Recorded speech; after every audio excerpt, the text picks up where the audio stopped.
სერბი და ქართველი ხალხი ძალიან აფასებენ ერთმანეთს ეროვნულ ინტერესებს გათვალისწინებით.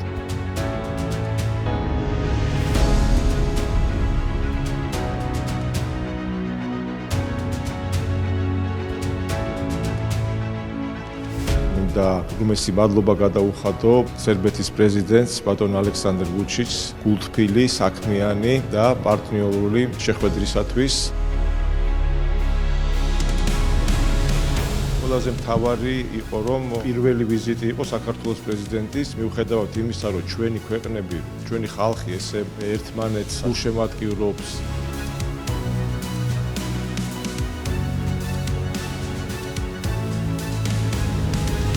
რა თქმა უნდა, საამაყოა ნებისმიერი ქართველისთვის, რომ ესეთი დამოკიდებულებით არის შენს მიმართ სხვა ერის წარმომადგენლები. დარწმუნებული ვარ, რომ ურთიერთობები გაღრმავდება, მოხარული ვარ, რომ ესეთი კარგი და საქმიანი და თბილი შეხვედრა მქონდა სერბეთში.